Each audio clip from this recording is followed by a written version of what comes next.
What's up, El Paso? Welcome back to this week's episode. We got another jam-packed, exciting conversation for you guys today. I invited some friends from around town to come on in, and Las Cruces Hispanic Chamber of Commerce to come on in today. And we're gonna have a discussion today about whatever you guys want to talk about, but also my talking points are going to be on data centers and also, if we can, detention centers, facilities, and just kind of educate the public more on it. We got some experts here. So let me go on and turn this camera around so I can go on and introduce everybody. All right, let's pull back a little bit. How's it going, everybody? Thank you all for coming. All right, so to my left, we have Texas State Rep for El Paso District 70, House District 77, Vince Perez. Thank you so much for coming on today. We have Jonathan Zayan with True Lies, EP Trash Mobs, and Peak. I said it right, Peak? Okay, perfect, awesome, thank you so much. And then we have Matthew with Project Amanecer. Thank you for coming. And then we have Maria Lupe with Las Cruces Hispanic Chamber of Commerce. All right, are you guys ready? We're ready. All right, let's rock and roll. Okay, I'm gonna go on and ask you guys if you guys don't mind just kind of scooting in a little bit so we can all fit in the screen together, act like we like each other, made some new friends here. All right, so I want to, actually, let me start with Lupe. Because I know, like, I had my panel already, and I don't know if you want to contribute to this conversation, because it's not far from you guys either, with Anthony and everything like that. So, but if there's anything else that you wanted to highlight about what you guys have going on right now. Well, absolutely. Hello, thank you for having us. And I know I was invited here to talk also a little bit about some of the new initiatives that we have going on in the Las Cruces Hispanic Chamber of Commerce. One of them being an amazing webinar called Impulso that we're really putting together for our local businesses, local governments, organizations as well. We launched it last month. We're up to our second one as well. And we're really just trying to elevate the work that our community businesses are already doing by bringing key industry leaders as speakers. And yeah, so that's one of the things that I'll be sharing today, a little bit more about what we're doing there. Awesome. Well, go on and tell us all about that. And before we start into this conversation, I don't know if we're going to be able to break it up afterwards. Well, a little bit about Impulso. Again, it's a virtual platform to give business owners that virtual platform where oftentimes business owners are so busy that you can't really escape your work, your business. Sure. And so it's all digital. It's all digital. Okay. It's a webinar. It's absolutely free for everybody to join. You don't necessarily have to be a chamber member. And one of the things that we're doing is really addressing a lot of the issues that business owners are experiencing right now. For example, our first webinar really did focus on how to get found online now through new AI search, because before, a lot of us really benefited or relied on SEO for our websites, right? But now the way that AI is now being incorporated into searches, it's really changing the way that organizations, businesses are coming up as trusted resources, right? We have to make sure that businesses are not only having a strong SEO, but also that their Google business is up to date, that they're having the relevant content on their website to make sure that they're coming up as a search everywhere optimization. Everywhere, yes, exactly, everywhere. So that was one of the things. We want to make sure that our businesses are being found. Okay. Once they're being found, next week's webinar, which is on August 15th from 11 to 12, we're going to be talking about, now that you have the audience, how do you build that trust? But also, how do you use that data? When I mean about data, I mean email addresses, right? Oftentimes, businesses don't realize that you can't just rely on social media to build an audience. You need to really own that, right? Through email, like how can you communicate with your clients? How can you build trust? How can you offer, certain specials that are really going to make sure that your attendees or constituents keep coming back to you. Absolutely. So that's really what it's about. We're building this out. It's beautiful. It's amazing. And I think one of the things that we're looking to do as we continue to grow this is really address the needs of our businesses, right? Whether it's taking this to a Spanish platform, which is going to be one of the next steps, but also in person, right? Because I know that even though we're offering this as a virtual platform, that person-to-person contact is so important when networking, when meeting individuals. So really excited to see where the impact of webinar. Super cool. Sounds like a great program for local businesses in the community. And this is for Las Cruces specific. No, anybody can join. All right. A lot of the business industry leaders that we're highlighting are local to Las Cruces, but everything that we're showing is actually going to be Anybody can use it. Relatable to anybody. So I have a little flyer here, and I'll share it with everybody. But the name of the next August webinar is "Own Your Audience: Customer Data Strategies That Drive Business Growth," and we're having Gabriela Hernandez. She's the head of marketing.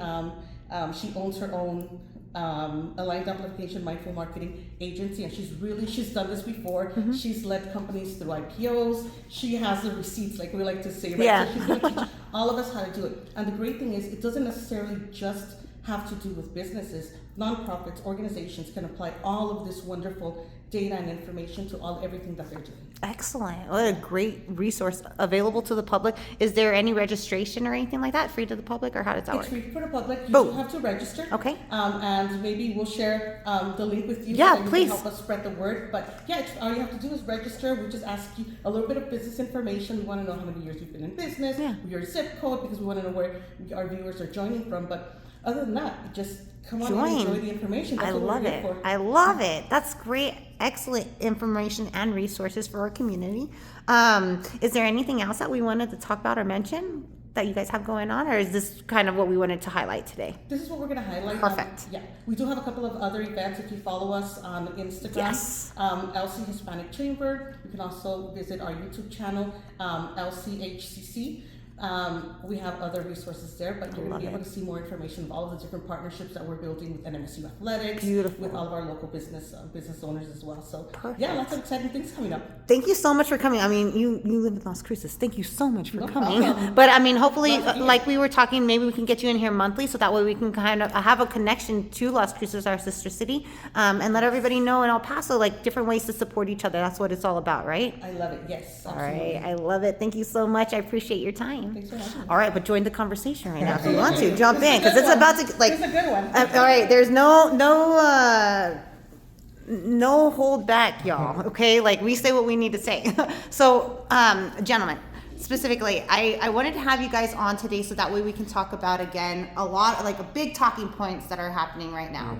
I've gone to a couple of your town hall meetings, which I love going to because I like being part of my community. Whenever I get a chance, I want to check out these meetings and be part of the idea process, you know, be part of just knowing what's happening in the community and trying to understand outside of social media posts, you know what I mean? And so if you guys want to kind of go around the table and tell me a little bit about what you guys are talking for, what you're standing for. If we're not standing for something, we fall for everything. So I'm going to let you take it away real quick, and then we'll dive into the conversation, yeah? All right, we'll start with you, Vince. Yeah, Vince Pettis, State Representative for House District 77. I represent pretty much everything south of I-10, so from Isleta High School and Del Valle all the way to downtown, Austin, Chapin, West Side, Kern Place, and then all the way to the Whole Foods on the west side. Oh, so the it's whole super large. city, Yeah, it's a large, all the coolest spots. That's what I like to say. You know, there's a lot going on. You know, right now I'm focused on the elections. You know, I think everything that people care about in this discussion, certainly included. You know, a lot's going to boil down to what's going to happen this November, and there's a lot at stake. You know, last year, you know, one of the big political stories was that, you know, Republicans, they did successfully redistrict. Gerrymandering. Dude, And thank you so much for stepping up for us. Yeah, my pleasure. I Thanks. mean, what a wild, even, like I keep saying, like, what is this reality we're living in? Yeah, and unfortunately, it's gotten worse. You know, the Supreme Court recently gutted, you know, the Voting Rights Act, which was like the greatest achievement of the civil rights movement in the 1965 Voting Rights Act. That's now gone. And I tell people, you know, don't think for a second that we can't go back to, you know, the racial and political divisions that existed, you know, like in the 1950s and 60s. And that's exactly where a lot of these politicians and Republicans here in Texas want to take us back to. You know, they see that the demographics are changing in Texas, and the only thing for them to do is to just take away voting rights. And it's going to get pretty bad, and they do this through redistricting. So, you know, they redistrict at the federal level, they're going to do that at the state level next year. And they're going to take even more congressional seats because now they're not even bound by these racial laws that were in civil rights laws that were keeping them in check. So there was limits that they couldn't do last year. They're no longer bound by those limits. Because it's gone. Because it's gone. And so now they're going to take it to an extreme, a racial extreme, and it's not an exaggeration that we're going to go back to the types of just the way that Black Americans were discriminated against politically in the South in the 1950s and 60s. That's what Latinos in Texas are going to experience. There's already 29 elected officials in Texas. Only one is Latino. And that already goes to show you that we're pretty much excluded from the political process. And so whether it be data centers, whether it be what's happening in my community, with Western refining, I mean, all of these issues are ultimately going to be tied to who's going to be elected in November. So that's why I think we've got to do all we can to get voter turnout and get our community involved. And that being said, for me, I always tell people, I don't care what side you vote for, just get out there and vote, right? I'm not too worried as far as I think a lot of people are opening their eyes and seeing what's going on. They're going to vote the way that they feel they need to this year. But El Paso specifically, I really do try to, I'm like the annoying big sister. I'm like, come on, guys, 3% of voters. Like, what's happening here? You were saying that with the voter participation in which election was 10 to 13% of El Paso? That's like the largest for us. Like, that's a big deal. Well, in a primary, you have about 10 to 13% of people who participate. Okay. We're in an off year where, unfortunately, there's a lot of people who only come and vote for president. Yeah. Even in presidential years, only half of the population participates. Whereas when you look at other communities like Austin, they have a participation rate of close to like 65, 70%. Mm-hmm. So if we even just were close, if we just had a 5-10% improvement, not even if we necessarily matched, communities like ours would be shaping Texas, period. 100%. Texas Hispanics make up 40% of the state's population, and we are the largest population group in the state. There's tremendous political clout that comes with that. It's just that our voting rates are just abysmal. Yeah. Well, and as I mentioned earlier to you guys, I feel like because we do live on the border and we are a minority town, that we do get the shit end of the stick, if you will, a lot of the time, with a lot of these different things that are happening, and the fact that we have a military base, or even look at COVID, if you just look at the things, you can kind of see like who's being treated better than others, and who's like, we've got no more money to give, but you still want to keep raising our taxes, you still want to raise your utilities, you still want to do this, but give us crap water, or like just have our water million tons of water that a couple months ago was leaked Central Northeast. But we still got our bill, right? Some people even got an increase that month on their bill, even though we didn't have water to shower with or drink. It's insane. Like, it just doesn't make any sense. How can you pay for something and you don't get what you pay for, but you still have to pay more for it? It's unethical. Like, it just doesn't make any sense to me. And these are all policy choices. I mean, when we talk about the amount of subsidy and tax dollars that are going to subsidize data centers, but yet the state just has no money for college education. Our public schools, are no being teachers. Cut, right? When you look at all of these things that benefit people and ordinary folks, there's no money for that. But there's tens of billions of dollars available for tax subsidies, and we can afford raises, and we can afford to give discounts to companies that make tens of billions of dollars. It's policy choices. It's insane, and that's why it's just that's the way the system is, because the leaders in power that is their policy preference. So I think there's got to be a change. And you also have to follow the money, right? Who are supporting these people? Who is paying for their elections? Who is paying for all this kind of stuff? So it's all a big dirty mess right now, fellas. There is no limit to campaign contributions in Texas, and it is obscene. It is gross when you look at the amount of special interest money that goes into Texas politics. Yes. Yeah. And the people who are currently trying to take over the world. Yes. Yeah. All right, Mr. Jonathan. All right. So tell me, who, what, when, or why? Sure. I didn't have anything prepared, but just. Oh, this is just like a free flow conversation, This is so good. It's like all the town hall meetings. Well, essentially, my whole thing is, it sounds a little silly, right? But I want to see a better world. Yeah. It's just as simple as that. So everything that I do, I think of how will it impact something other than myself, and that's a big basis of why I started my company. Because I'm a software engineer and I left my really lucrative previous job because of ethical differences.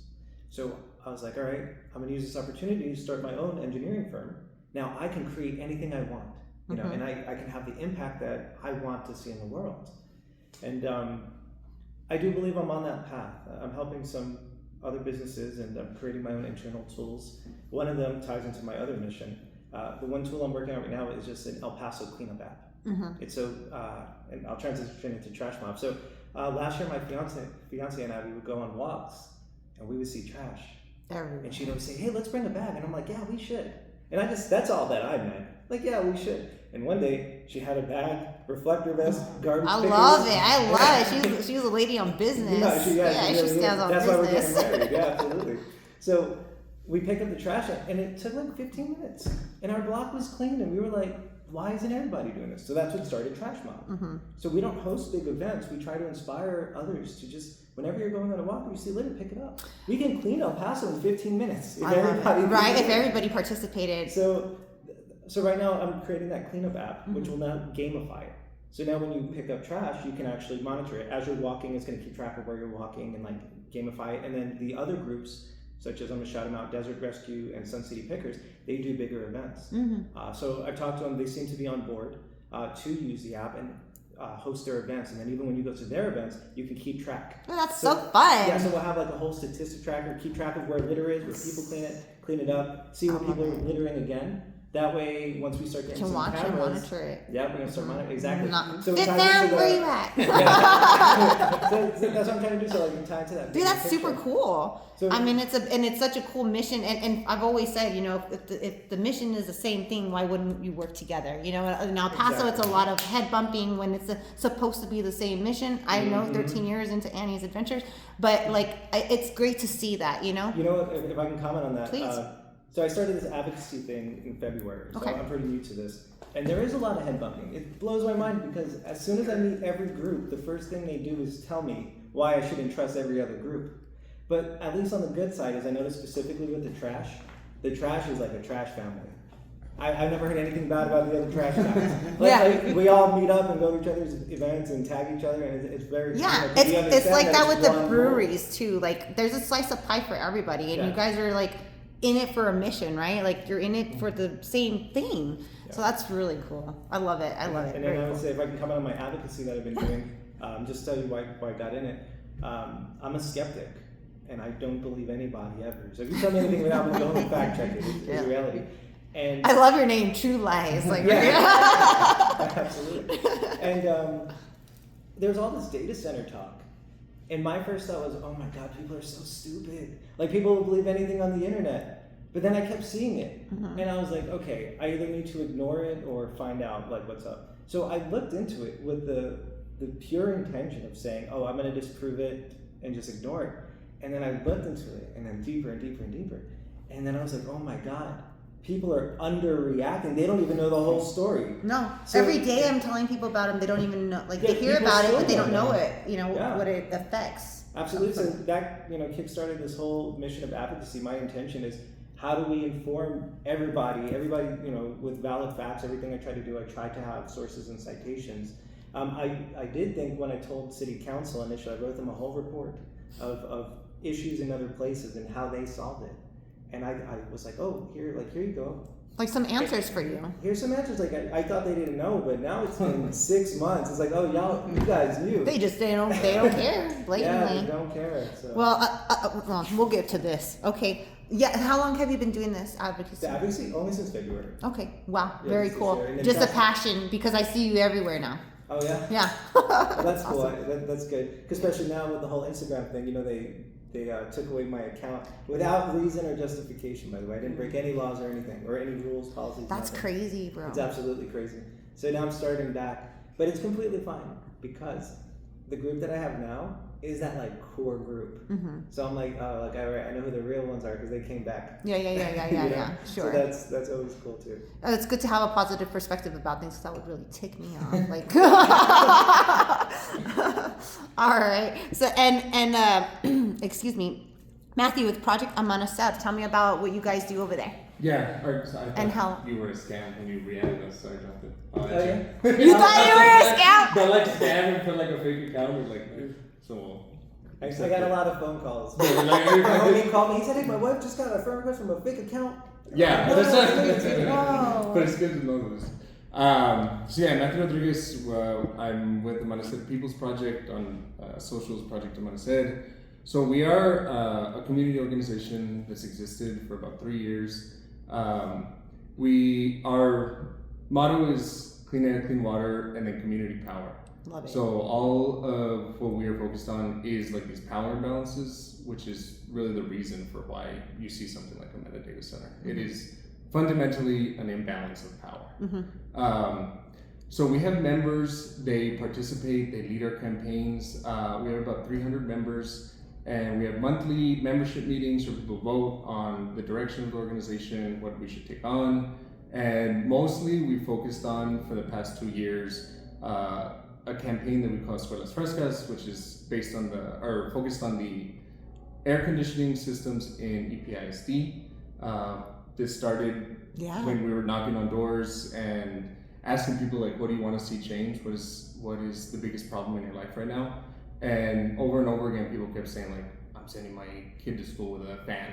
Or teachers were like, there was one teacher that we met that was like, they couldn't print because it got so muggy in her classroom that the paper kept getting jammed. Yeah, I know exactly that issue. Yeah. So we have a base of teachers and parents in EPISD, and that is one campaign team. And then inside the school district. Yes, so we have teachers, and so you can become a member. Anybody can become a member. But that's great that you guys are infiltrating. Yeah.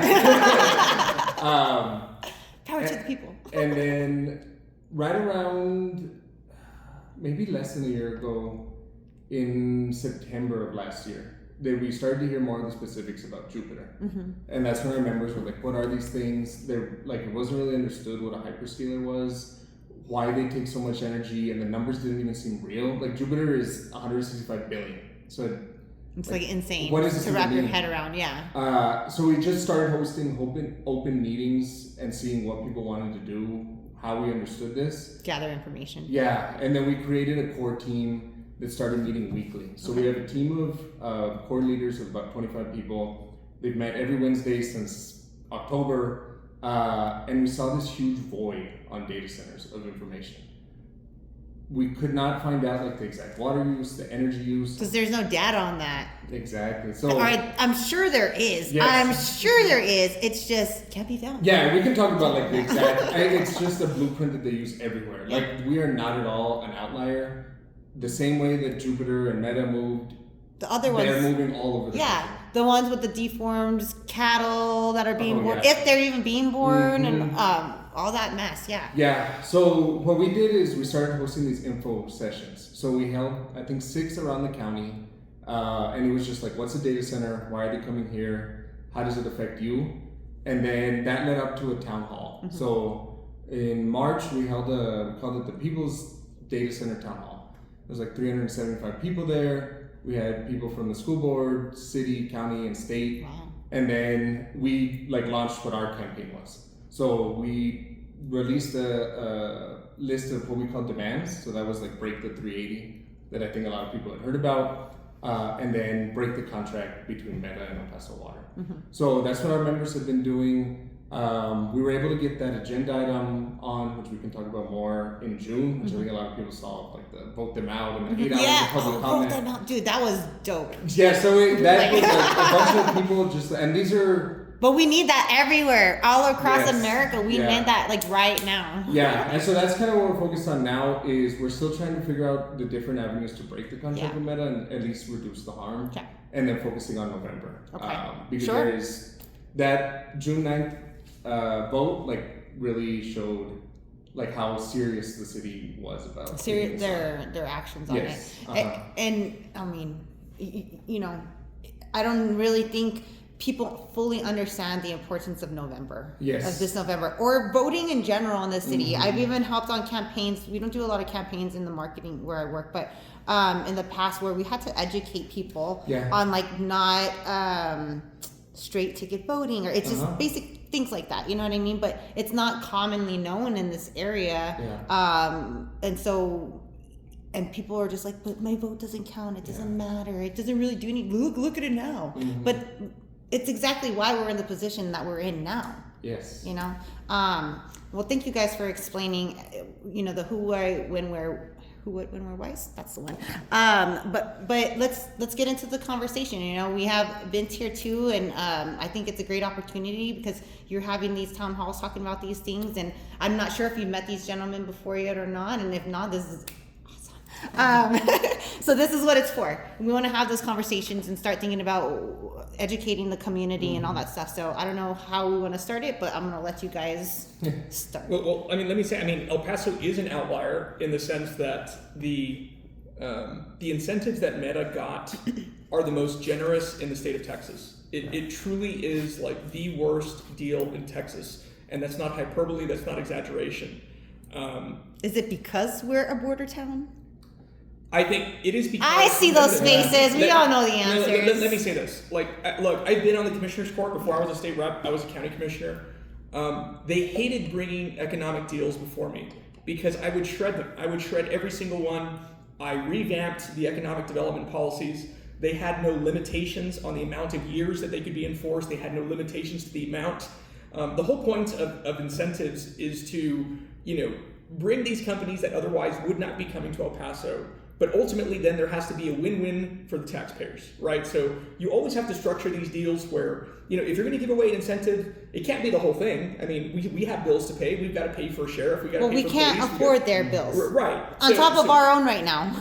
So ultimately, every deal that came before me, I would always view it like that. What is going to be the benefit for the taxpayer, and what's the trade-off? I left in 2020, but this deal came in. I've looked at it. It is terrible. They truly gave away everything to, this wealthy corporation. There's absolutely no benefit, to our community. In the contract, it gives, 50 jobs. Low-paying jobs. Is all that they're required to do. Low-paying jobs. And it breaks my heart because this is the consequence of, ultimately, I think just elected officials not doing their homework. This is the consequence of voter apathy, of people not being engaged. It really is political malpractice of just how bad this deal was. It's 25 years, virtually 100%. There's no economic benefit. People say, well, the school districts will at least benefit. No, because of formula funding, whenever property values rise and a school district gets an influx of money, they have to give it back to the state. Mm-hmm. So not even our school districts will benefit from this. It truly is just it was political malpractice, and I think anybody involved with the deal shouldn't be allowed to hold office anymore.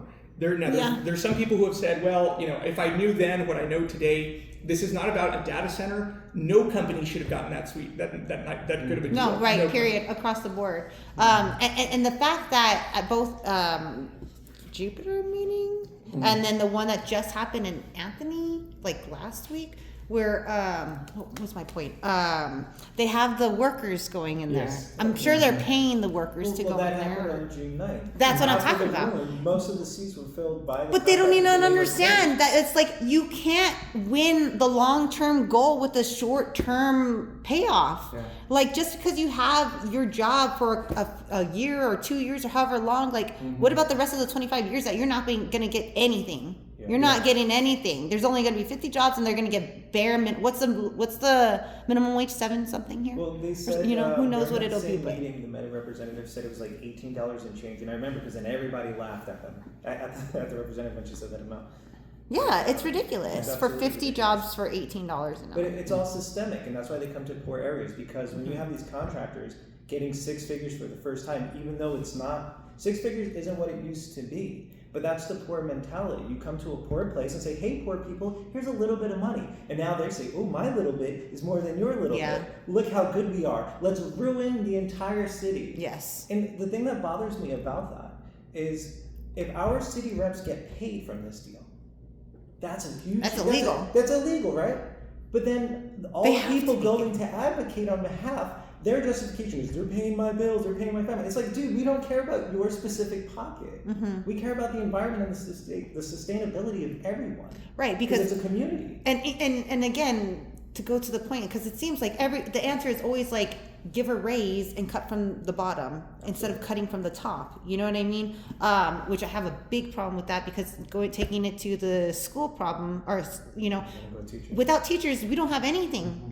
Maestros, like that is one of the most valued professions in the world. Without teachers, we don't have any other job. You know what I'm saying? So to cut from the bottom and give raises here, and it's okay to close schools and ACs, ha ha ha ha, in El Paso, and it's 110 now, because what these data centers, possibility to go up 16 degrees or whatever it is now, because it's a crazy ass size of this data center. Like, people don't realize it can go from like what, 5 to 16 degrees difference, and we're gonna get the highest. And what it is now, add 16 degrees to your summer. But also, you know, that's just one data center. We're talking about 3. Yes, 3 of them. And it's not just that. It's going to be all the stuff that's being emitted from those smokestacks, because they don't just put them there to look pretty. There's invisible stuff that comes out of that stuff. 3 locations, on top of Marathon, on top of the electric, on top of every power company, all this other stuff that's emitting this stuff that we don't see, but we're breathing in every freaking day.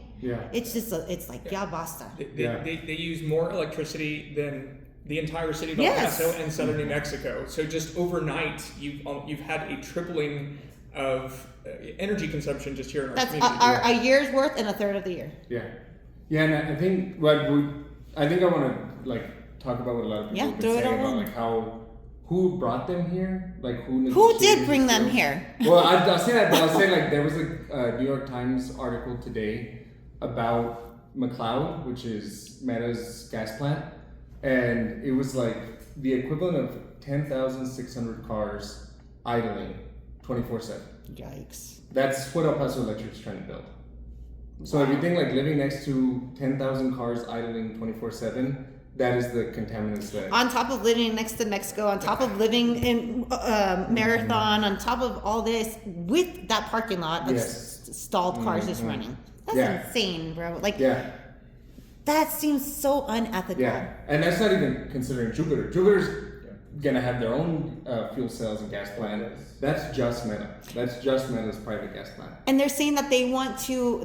I got notes here, bro. That they're saying that it's gonna replenish water for us. What's the quality of that water? Can I comment on that? Please comment on everything. So they say that they're like, was it net neutral? I believe is the term. I think 200% they said. So let's say it is, right? Here's the problem with that. There are ways to replenish water. There's ways to introduce water into areas that need it. But there's nothing that specifies, because that's not even in the contract. First off, that's just a promise. But even then, there's nothing that specifies that it's here in our community.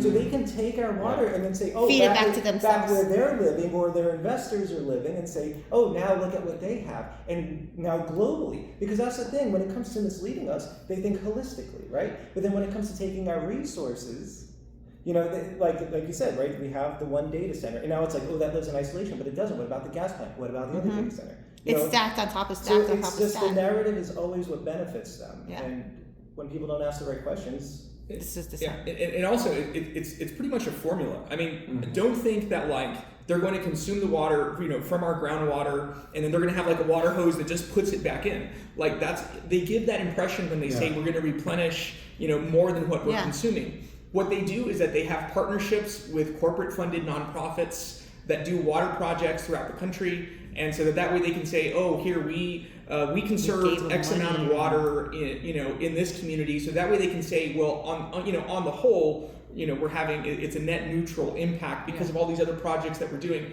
But again, it's really just formulas. It's just, you know, it's press releases. It's nothing. Like I said, don't think for a second that the water is being replenished in the ground in our community. It's absolutely if that was possible, why wouldn't we have done that already? Come on, we live in the desert, right? We already have a water drought problem here. Like, just a little bit of common sense does go a long way too when you're looking at these kind of things too. I want to bring up some talking points also, and you guys have fun with this, okay? So data centers in space. Right? That was the new one last week. They want to do over 1 million data centers in space. Who the hell gave you the authority to put shit in space? Who are you to think you can do that? Like, what in your mind? But again, these are the people that are standing on stage when someone's getting inaugurated, right? This is what happens when that happens. Temperature increase. Our electric and our gas bill increase. Erin Brockovich, I've been tagging her like crazy because we've all seen this story before. Like, I go back to the water. Yeah, they're going to replenish, quote unquote, water. What's the quality of that water, right? Bezos even said he thinks that we should prioritize water to AI over humans. I heard that last week as well. And then business water, like another, because of Annie's Adventures, go local, whoo, that's me, broken record. But I'm very concerned about too, like, okay, so we're going to start having brown water, right? That means businesses are going to start having brown water. That means our struggling economy, current struggling economy, is going to struggle even more, because who's going to be able to afford to go out, and who's going to be able to serve that to their people? Yeah. I'm wondering, these are the questions that I have back here, you know? Yeah. I feel like, so this is I think the reason this has sustained in the way that it has, because a lot of times you'll see a big flashpoint moment in a campaign, and then a couple months it dies down. Yeah. I think people fundamentally understand this imbalance of power that you can see everywhere, with whether that's Amazon or Tesla or whatever, all of these companies. When you see five guys that have more than Around the world, everyone else in the country, people can feel that, and then this is the physical like manifestation of it. So what does that look like to have so much power that you can do whatever you want? Monopoly, right? Well, it looks like you can put 800 diesel generators in someone's backyard, and they'll tell you there's nothing you can do about it. So that is what people are feeling. And I don't think everyone's coming to the same conclusion of whose fault it is, but people know that there's this huge imbalance of power. And I think that is what is encouraging about this, because this has been going on in El Paso for a long time.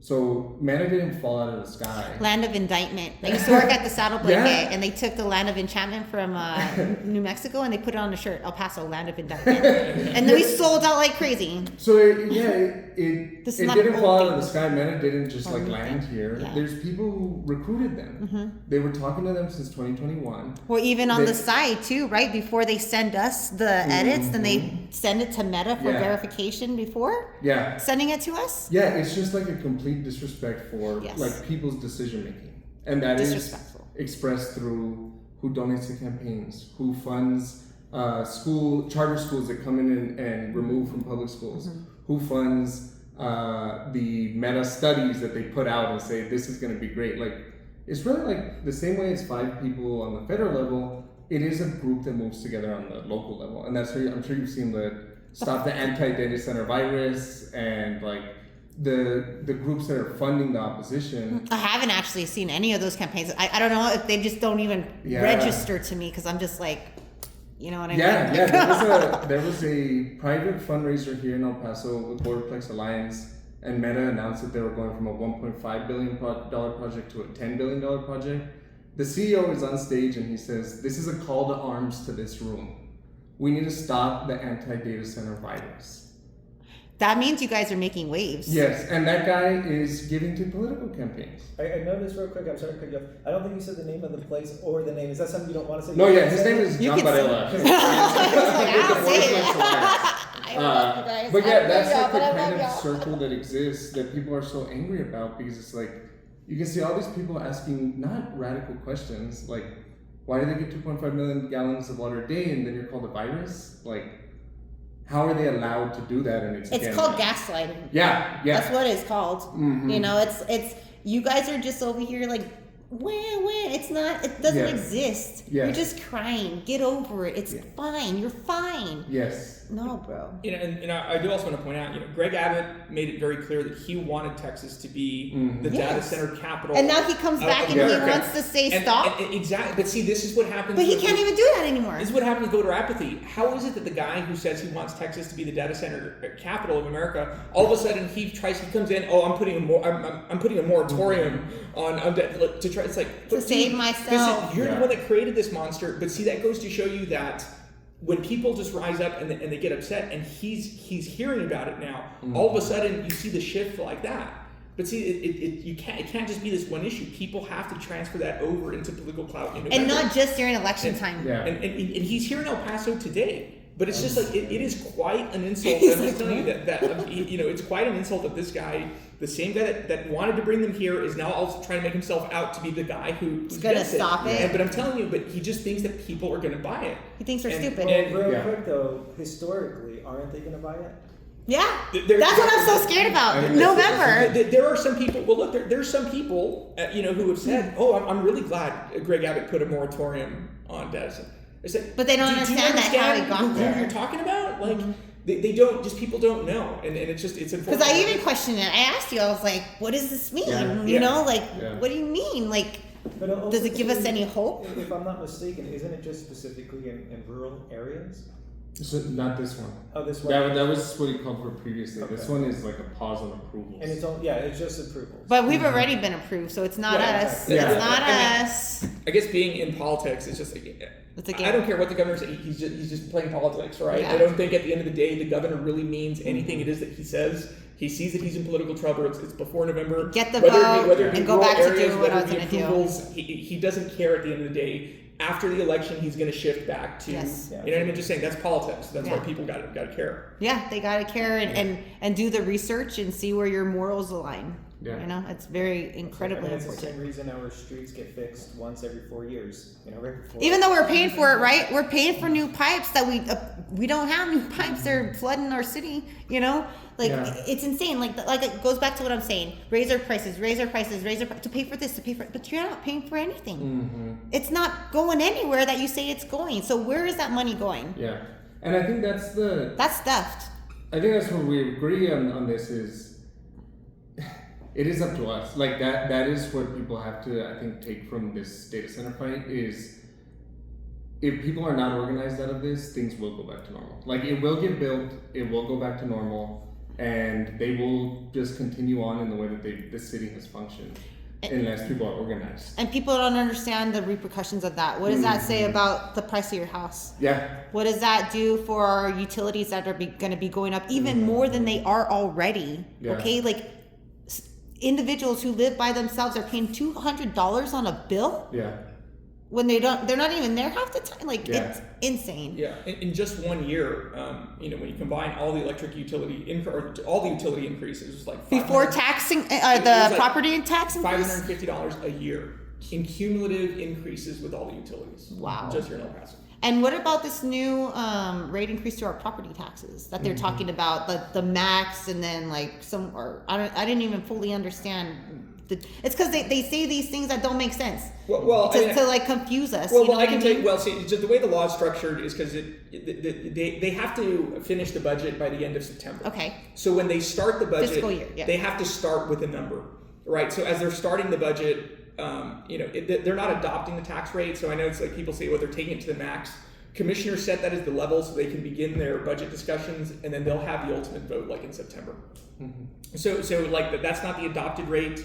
Watch out for that in the next couple Okay. weeks. So the commissioners right now and the city council are going through their budgets. How do And we then- even fight that when our properties go in the crap because Right. of the situations we're put in? There are public hearings, and so right now, as the city council and commissioners court are going through I want to their know what you budgets. have to say next. Yeah, people are invited to go to these hearings. When I was commissioner, Yeah. we would be discussing the tax rate, and we'd have these public hearings, and oftentimes we try to set them at different parts of the day. We'd set them in the morning, we set them Because in the nobody evenings, was going. and nobody would come participate. There was so- 3 or 4 people when I went to the town hall in Central. right, Yeah. right.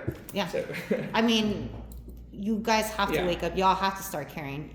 Again, if you don't stand for something, you fall for everything. You have to care about where you live, the very fundamental of where we live, where we lay our head, what the water we drink, the water you're feeding your kids. yeah. Yeah. I will say, I think there is a political reckoning happening across the country. Which is encouraging. So if you look at, look what happened in New York City, right, with Mayor Mamdani. People thought this guy didn't have a chance at all. He comes into office and is shaking things up. He And ends like up solving endorsing- problems. Right. Yeah. Because people just feel that they're not being listened to.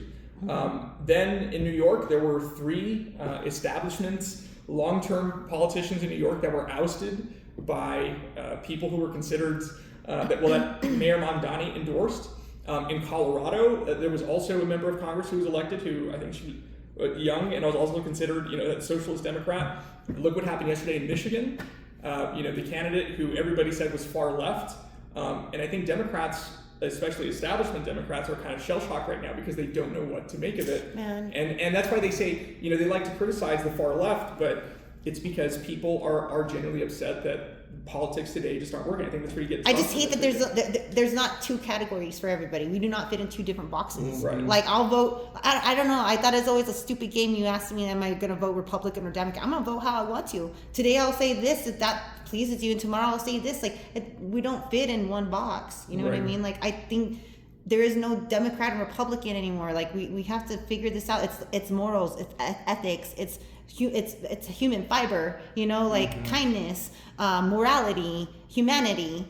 But where is that category for us to say I vote there? Yeah, and I think you have to make it. Like I think that's the reality. Is you have to basically like reshape what is the norm for politics. So it should be a top down versus like left right, and I think that's what this data center issue has shown, is that you have Republicans, Democrats all saying like we need water, whether that's because you're in the lower valley and your ag land is getting rezoned, or because you're living next to it and you have the water leak. There is like a solidarity that this has brought out between people to say like we have more alike than we do in common. Like we who are paying $100 more for our water bill have more in common than the CEO of Paso Electric who's raising your bill. Like that, it is us that are going to get us out of this. And I think that's the opportunity that we have right now. It's like we can reshape together. I don't think anybody feels happy with like the two-party system. But this is what we can reshape like in this moment. What we have control over, right? Jonathan, I want to come back to you. Right now, when Vince made a comment about the town halls, or what was it? What was your thoughts on that? Or any of that? So here's my issue, right? So there's double-edged here. The one part is people don't show up to a lot of, but there's different types of like town halls and district meetings, right? Some are just kind of like, oh, here's a quick little presentation. And some of it's cool, because I like to go to them, I like to learn. And then sometimes they have like an expert there or a decision maker. And I've noticed when someone's there that can actually like really, like kind of like this meeting later, and this might be a prime example, right? There's one tonight, 5:30. There's one tonight, 5:30. Now it sounds cool, right? We have the lawyer there, the city lawyer, we have the CEO of the water company and the electric company, and then I think one other person. I would imagine maybe Trejo, if she shows up for once. But Sorry. we call her, right? But the reality is, whenever there's actually decision makers and we show up, it's always a farce. It's always theatrics. It's always patronizing. It's just us. puppets. It's just bullshit. Like I went to that budget meeting because I'm really concerned about our city, right? And I asked the CFO, who's getting paid almost $400,000, right, to help us get us out of this budget. And I asked him, I said, hey, for this year, I see these numbers. They're terrible. Right? We all agree. He agrees. So what new streams of revenue are we adding to make up for this? And he goes, oh, right now we're trying to add some more fees and increase some fees. And I said, oh, I'm sorry, like I thought I didn't explain the question properly. And I was like, no, I'm asking like what new streams, like you know, what kind without of feeing everybody to like what kind of new ideas are we bringing in to make money? And he gave me like in long words, said the same exact thing again. And then he followed up with, oh, are we done? Oh. And I was like, oh, I don't take that personally until after the meeting when people are like, what the hell? But my point being is that whenever they have these actual important meetings where we have legitimate questions, just like that Fort Bliss data center meeting, if you guys went to that, it was all nonsense. No one there had any questions. They just said, oh, we don't know anything yet. We're just here to hear your concerns. So you want to hear my concerns? We've been yelling about it for 6 months. It's all over the internet. Here's my Instagram, dog. That's why, you know, like I made El Paso Hub. I made that website that has verified information about our concerns. I don't want to keep repeating myself. You guys You don't have to do this. Like, this is something you're doing because you care about the community. You know? Like, I don't get paid. I lose money on all of this. Yeah. You know, it's something that I do because I providing want to a service. Exactly. I want to inform our neighbors. Education. So it's just like, I hear you about those meetings, and I still encourage everyone to go. But unfortunately, I'm really just encouraging people to go so they can see it's bullshit. And hopefully that can inspire some real change. Yeah. But... You know, and I mean, let me say, look, I mean, especially local leaders, like city council and being a former county commissioner, you know, it's, let me just say, now that I'm on the state side, you know, I've seen both sides of this. The state is constantly taking power away from our cities and counties. Republicans used to stand for small government, right? And they used to believe that, you know, the government that is closest to you is the government that less governs hands best, in the money, right? That your city council and your county commissioners and your school boards are the ones who can make the best decisions. Well, and they used to criticize big government. Well, fast forward now, right? They've been the government for 30 years, right? And they see that things are going so well. So now they're taking power away from the government that does govern closest. So when you look at your city council and county commissioners, they're far less powerful today than they were several years ago. And I also give an example too. The state of Texas does things and puts it on the backs of cities and counties and expects them to pay for it. So let me give you a good example. Last year, the legislature passed a tax break for small businesses. Basically, for the first time ever, small businesses get to have a homestead exemption. Everybody gets a homestead exemption if you own your home. Well, now small businesses get to collect a $125,000 homestead exemption. So what does that mean? Well, when you look at every McDonald's, when you look at every business in El Paso, everybody gets that $125,000 discount. Well, that was from my understanding, like a $14 million hit to the city of El Paso. Did the state of Texas give the local government anything? No, it's just, make that deficit up. Well, then how do they make it up? They increase our property taxes. So just keep charging us for it. This is what I try to tell Republicans, that you guys are giving tax breaks to businesses. It's going to hurt the local governments. They still have to pay for police and fire, which is like 75-80% of their budget. And they're going to raise taxes on people, and then they get mad at them and say, look at the shitty job that your city council and your county commissioners are doing when they just put a $14 million hole in their budget. So here's the thing, I do want to comment on that, because I voted on that. That's one of the things we voted on just, I think, last November or May, I don't know, just this past year. So I voted for it. But like you said, I voted for it in the name of small businesses. I believe that economies grow from small businesses. Everyone needs a chance to make their $1 million if they're doing it ethically. And I think that happens locally. But exactly like you said, that's not just for small businesses. It's also for McDonald's. It's also for whoever. I knew that, and I still voted for it. Not because I think they deserve that, but because we're not getting anything ever outside of it that supports the regular people. So it's like, you're giving us this bullshit. So was the intent, not you, them, the other ones. So it's like, are you giving it to us with this specific wording because you're hoping it fails? Or are you doing it because then you're hoping that you're helping your friends, and then you're going to throw it in our face like, oh, we created the deficit? I didn't make that law. You did. You gave me the opportunity to vote on it, and I took what we can get. Yeah. I mean, it's as simple as that. Yeah, it's the wording on it, and that's a big thing. It's always been like trying to translate the things we're supposed to vote on. Yeah, right. And I think that's like a great point on political donors. Like, there is this kind of fallacy that everyone is just their individual making this decision as a policymaker, but there is competing agendas. So if the competing agenda at the statewide level is really, they've been more outspoken, is we don't think public schools should exist. That's been like the dominant controlling power for 30 years. They want to gut public schools, like take away as much money from public schools as you can. They have donors that are like funding that and campaigning behind them, and then it does get turned on to the school district. So now the school district, after 30 years, they're in a crisis, and they're like, we gotta shut down. We can't do anything. We gotta close schools, and I think that is not the school district's fault. But what From is the top. It is, but the school district, I think what we have seen is they have to go out and like be in community with people. Like, if it is not their fault, they need to go and say, like, we are being attacked from the state. Like, the state doesn't want public schools to exist. Just communication. It's communication. Or for the city, they should be saying, you know what, we have not been able to make a budget in a decade. This is why, please help us. Like, I think that's what we were asking the city to do, is like, hey, all these people are here to help you. We want to be a part of this process. And it's just like, that's, I think, the biggest frustration is they're not opening this up so that people can be a part of it. They're not making it community based. Yeah, so then people are rightly so saying like, I don't get anything, I have potholes, and why should I pay taxes? And that's people's takeaway, even though what might not have been the city's fault, the average person is thinking, that's the pothole, you're in charge of fixing the pothole, that's your fault. Yeah. So I think like the city, the county, the school district can be so much better about saying like, these are the real like conditions we're under. We want you to be a part of it and open up like real decision-making power. Like participatory budgeting, let people like, what do they want in the city budget? What should they like open up what it actually means to balance a budget? Yeah. Because most people just see deficit, oh, you guys mishandled your money.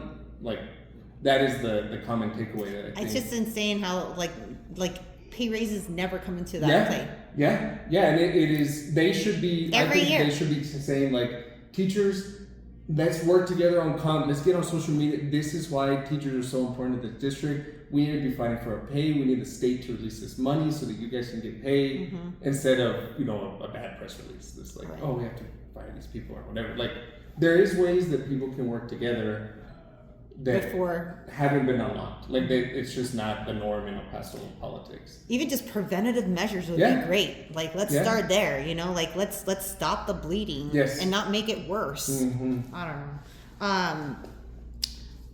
Did you guys want to mention or talk about as far as like, what can we do? Is there anything we can do?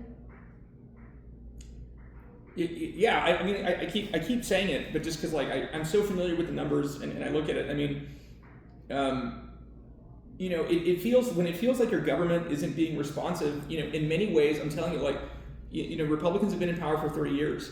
The way that they have stayed in power again is not because their answer. It's not because people like what's happening around them. It's just that they're structuring it in such a way that keeps them in power. And you have Governor Abbott now who's going to run for office, and if he wins, he will have been our governor for 16 years. There's no term limits in Texas. And what happens after a point of time is that politicians, they get comfortable and they stop saying, well, how am I going to be responsive to, how can I figure out how to stay here longer? And they're going to take all the shortcuts that they can to do that. But when you look at El Paso, and when you look at redistricting and everything that's happened, it is tied to voter turnout. El Paso is a very safe district. The way that they stay in power is that, look, the more Democrats we can pack and not have to worry about, we can focus on these people out here. That's the way our districts are set up. So they try to cram as many Democrats in El Paso, Houston, Dallas, in these urban areas. That's why you'll notice that like those districts coincidentally tend to have more people than what they should, because all districts are supposed to be equal. But there's more people in those districts than in other parts of Texas. But that's why I've said, when you look at rural Texas, they get one member of Congress for every 440,000 residents. But in order for Latinos to get a member of Congress, it's one member of Congress for every 1.4 million Latinos. Wow. And then Black residents get one member of Congress for every 2 million. I saw you have it pinned to the top of your page. Yeah. You have to, if you guys have not seen that video, you guys have to go see that video Vince did. I mean, it is a very compelling argument, and like, it's just like, it's a hello, like common sense, hello, like, and it's just, I don't understand, how can this happen? Well, I think what was surprising about this thing, it got 15 million views. It was super surprising, but I think for the first time, like, people started to understand the effects of gerrymandering, right? That's how it was like, people are like, wait a minute, like, this isn't 1960. What do you mean? Like, that's not fair, that's not equal. That's what gerrymandering does. It changes the politics like that. But you see, we are in a situation where, yes, our voter apathy benefits the status quo. They like it when El Paso is voting at 40%, whereas when you look at some Black communities in other parts of Texas, they're voting at 60-65%. And so when you look at the redistricting that's happening yesterday, I mean, people need to wake up. Tarrant County, right, the same level of government as El Paso County, they run the elections department over in Fort Worth. They had an item on the agenda to decrease the number of voting locations in half. Because it is changing, the community is changing. They took away the only minority representative. They are doing all of these. I mean, what kind of government takes away? And just in time, right? Of course. But see, that's what I'm saying. Your government is doing this, hoping is that people just don't respond. And I think it's fear, but honestly, there's nothing to fear if you're just going out and doing or right. You know what I mean? Like, you just have to get out there. You're not going to be the only one in line. Like, I don't know how do you get people who are scared to just go out and do that too? Because there are a lot of scared people who don't want, and we live in the border, let's be real, So, and we keep hearing on the news, they're going to do things and they're going to put people at voting polls and blah, blah, blah, blah, blah, blah. How do we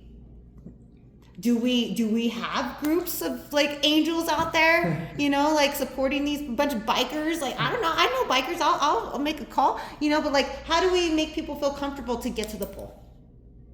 How do we make them do that? How do we get them to do that? How do we get them to care?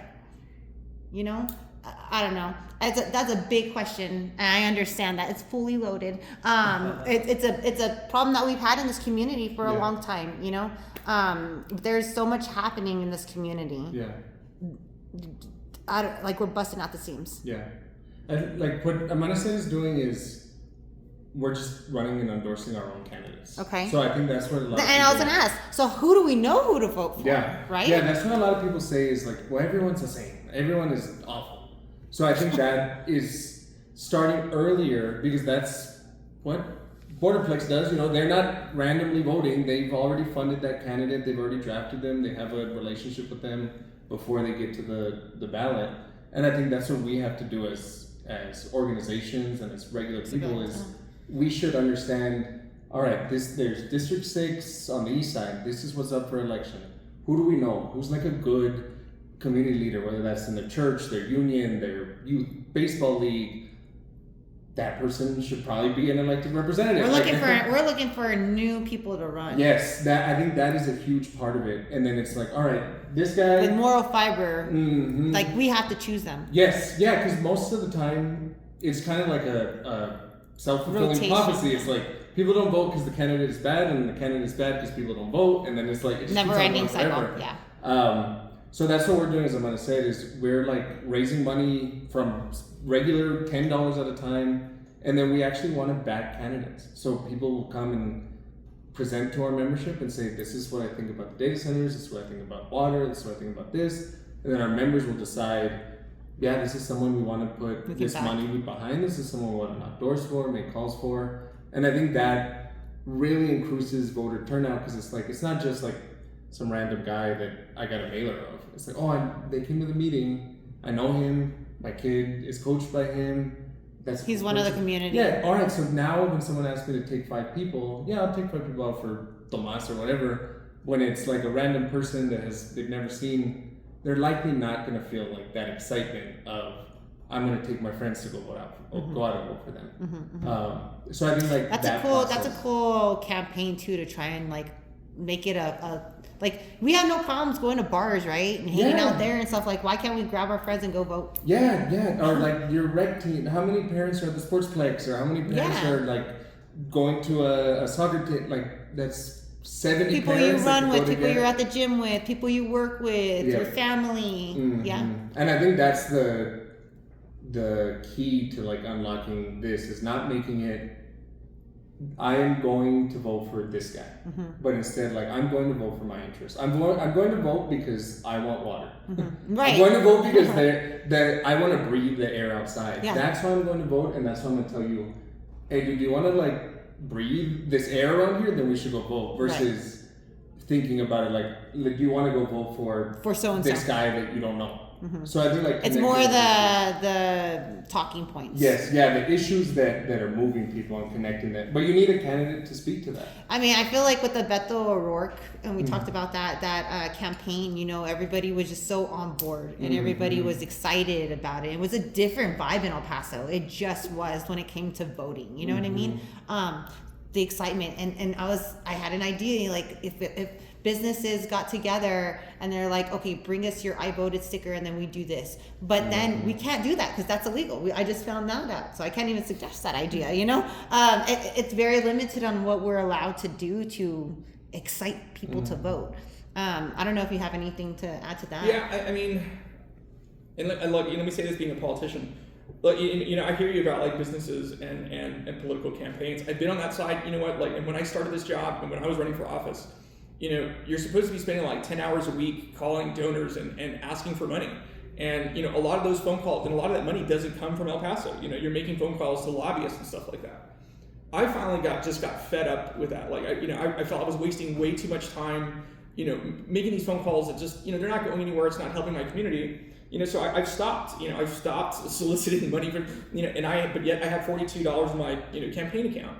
I think also people need to, you know, and I realize it's tough times, but, you know, if everybody chipped in like $5, you know, there were 200,000 voters in El Paso that are expected to vote this November.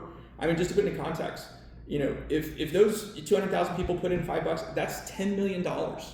Like, do you realize that like any candidate, you know, like, I mean, people would be able to then elect, people would be a force. And it costs $5. And I think that's really what we've also got to get. It's just that, like, you know, we can't just be organized people, but like we got to put, you know, money, you know, to back it up and to get people who represent our values and people who are, you know, standing up for the community. Like I said, it doesn't take much. It takes a lot of people to get that much money. But it's certainly the influence of money in politics can be overcome. It's just that people have to then be willing to invest in it. And like I said, it's not going to take a lot. You could just take something as much as $5. You said there's expected to be over 200,000 voters. Mhm. Is that all that's registered to vote, or that's just So out really, of the registration? we have over 500,000 registered voters in El Paso. So less than half vote. Less than half. Well, hopefully more than half. Hopefully that's our goal. I mean, that's what needs. Honestly, that's the level that we need to have change. To bring change to Texas. That's what we need. Yeah, I mean, there are over. There's about 150, 200. There's about 200,000 people who are registered to vote who have never voted before. And so, and I'm just telling you, this is what I do all day long. Why? Like, why? Well, see, again, and nobody goes to vote, so the lines are short, bro. Well, like, you're in and out in like 3 minutes. Well, see, turnout is especially low, like in communities like El Paso that are lower income communities. And like I said, there's not even a lot of money, in our politics. But look, I'll tell you, there's some politicians in town who have like $1 million in their bank account, and it's not going out to voter turnout. So it's just like, I think it's just something, again, it's got to be an ecosystem that we have to create. And I think there's groups out there that are organizing the people, and I think they realize their influence. I think when you see city halls and city chambers and commissioners' courts that are full, politicians aren't used to that, right? And it's like, oh, geez, like. Well, and it says a lot too when a company like Blackstone is going to back Meta. To me, that says a lot. Like, they hear you guys, they hear us, they hear the voice and the demands and stuff, and they're a little scared, which is why they have to add the power to it, right? Extra power. And someone like Abbott doesn't go from less than a year ago saying Texas is going to be the data center capital of the world to now we need all these guidelines. Like, they do feel the pressure. Mm-hmm. Like, I think that's what people should feel encouraged of is keep going. Now is not the time to let off the brake. It. Like, this is something that people have not felt ever before. And that's why you see the governor completely change course. Like, that's not because he had an awakening on data centers, it's because he has an election in 3 months. Exactly. Yeah. I don't know. I think real quick, if you guys don't mind, because I don't want to take all your time. I know you guys will probably want to make the 5:30 meeting. Where is that, by the way? I forget. It's Dyer. Northeast stuff of Dyer. Yeah. Center. Okay. Yeah. Well, what I want to do is just remind people, and we can talk about detention centers another time, because the data center just kind of, we could go on forever about this, but just let's remind people what comes with the data centers, what comes with the size of data centers that we're putting here, what comes with 3 of the size data centers that they're trying to put here. If we can just remind people what's going to come with that. Sure. I would say it comes with compromise. It comes with dangers to our environment. It comes to extreme pressures on our water, which is will our water even exist? If so, what's going to be the quality of it? It comes to lower house values for all the homes that are in that area. And remember that Fort Bliss data center is going to be on the east side. So it's kind of weird. We live in this society where data centers being built in the Northeast. And here in El Paso, people say, oh, Northeast, oh, who cares? Like, it's as if it's like the black sheep of El Paso, but it's not. There's another one on the east side. So now what? Now is that more? Well, it's cornering us because there's one in Anthony also. Yeah. We're surrounded by them. Exactly. And all that nobly.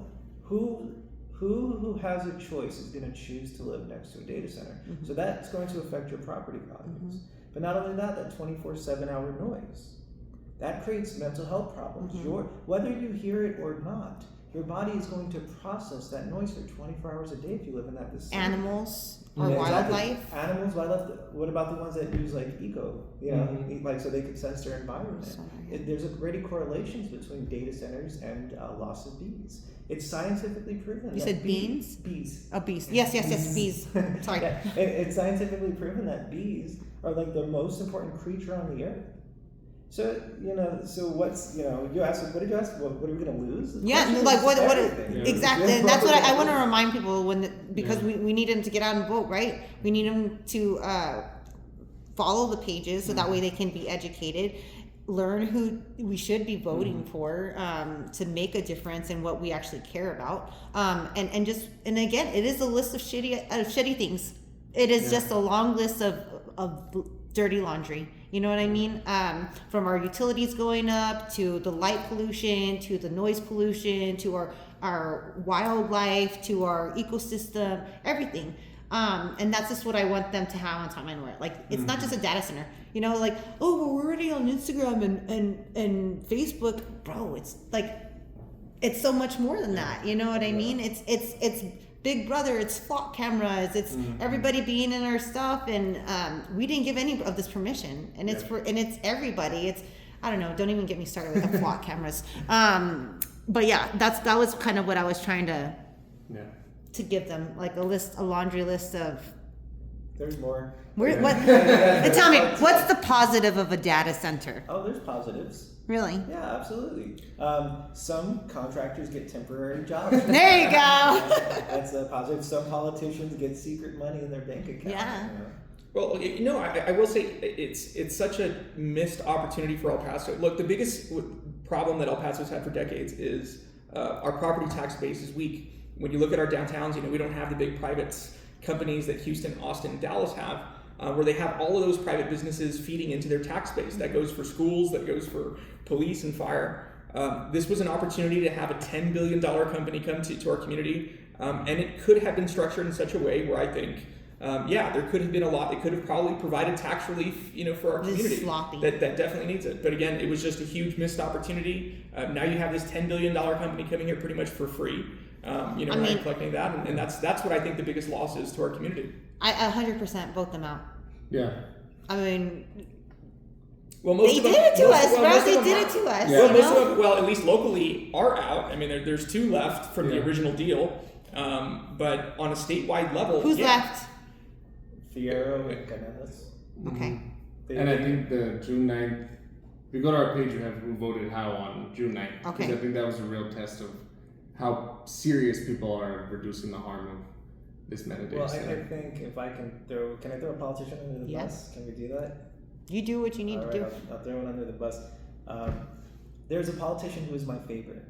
He was. No, he absolutely was. He sincerely was my favorite politician here locally, because I would see him at the trash pickups. I would see him at the data center meetings. I even saw him at a literacy event. And I was like, wow, you know, this guy has my shared values. Yeah. And I've told him before. I've shook his hand and I'm like, hey, my man, I wish I lived in your district so I could vote for you. And then comes the meeting about creating the safeguards for the data center. He voted against it. And then comes the meeting for negotiating the contract. He voted against it. And the worst part is that, you know, the apathy in voting in local politics. So there's so many people in his district that are still like, wow, look how great this guy is. That are also anti-data center and anti, not. And they don't even know. And they don't even know. And they're still like, oh, we're going to vote for him. And it's Ivan Nino. I'm going to throw that out there. He's up for re-election. And it breaks my heart. He's kind of like the target in sense of, you know, when Walmart canceled their DEI and all those companies, we were like, oh, we knew they were going to do that. But with Target, we always thought they had our back, right? And then that's why we boycott Target and not the other ones, because we're like, oh, these guys lied to us about their values. Mm-hmm. And that's what he did. So, you know, vote them out. I hope El Paso really shows up and we really vote them out this November. Because if we get 4 people out, that's 4 new people in. Yeah. That means we can start seeing real change in our city. If we vote the right people in. Mm-hmm. If we vote, that's the next hurdle. But I think I have faith in our neighbors, and I think the people who step up. I think the right one will get. Hopefully, there's more good people than bads. Yeah, yes. You know what I mean? Like people who care. We need people who care. Yeah. Is there anything you guys wanted to add? I think just again this is like the foundation of our Amanecer is it's about decision making power. Like that is the core of everything. This deal happened because we have given up so much of our power and we act in a desperate way. As a city, as a county, we're begging these corporations to come here. That is like the common narrative is, why would anyone want to come to El Paso? We have to beg them. We have to give them all these tax breaks. We have to give them everything they want. And that is how you get to a situation with a deal this bad. It's crazy. It is just like we don't even see ourselves as we can negotiate with Meta. Like, Meta, please come. Like, please give us all these jobs. You know, I don't get that either because you know, if you look at some of these, like Applebee's on Yarborough and other businesses, they're some of the highest ticket gross stores in the nation. Yeah, They don't realize so the value. power here and buying power that we have within Texas, Mexico, and all the through traffic, you know? So we are a bigger force than people think we are. We just have to start acting like it. Yeah, absolutely. Like we have to believe that we deserve power and then build it, like through organized people and organized money. Sí se puede. Because that's how you get with Meta, is like this constant cycle of desperation of saying like, please, big companies, please. Well, we have to stop letting the bullies win. Yes, yeah. So real quick, if you guys could tell me, how do people follow you guys? Who wants to start?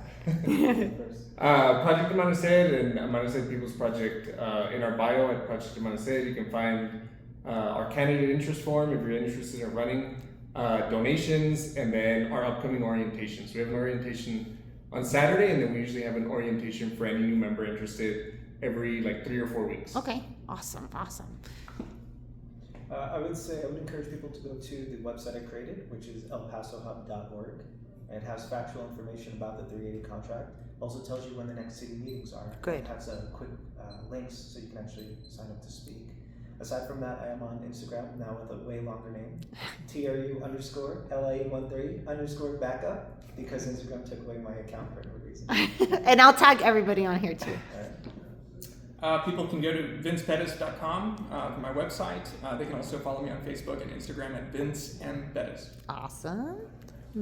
Maria? And for the chamber, Las Cruces, HispanicChamberOfCommerce.com for our website, for both Facebook and Instagram, LC Hispanic Chamber. Thank you guys. All right. Thank you guys so much for coming today and having the discussion with me and meeting some new friends, hopefully. You never know. No, I'm kidding. With politics, right? But I would love to have you guys back so we can talk about other issues. There's so many of them. But thank you so much. I'm just going to shut it out here. Let me see. How do I do this? Okay. Thank you guys so much for tuning in. I literally couldn't do this without you guys supporting local as much as possible. A quick shout out to my sponsors, Star City Studios. Thank you so much. They always allow me this gorgeous space to do this show. Literally could not do the show without them. El Paso Family Dental, if you guys need a dentist for yourself or your whole family, I highly recommend them. I've got my aligners there, my wisdom teeth. They're a stellar team. And Rampage Strength, it's a 24/7 gym in Central El Paso. If you guys need a trainer, Ethan is amazing, so check them out. Also, if you guys need help with marketing, want to be featured on Annie's Adventures, reach out to me. I'd love to help. Tag me in everything so I can share you to my stories. That's what I'm here for. And also, if you need help with video production, traditional or digital marketing, I can help you with all the above. Thank you so much for going local. Thank you so much for tuning in, and thank you for caring. We'll see you guys later. Bye.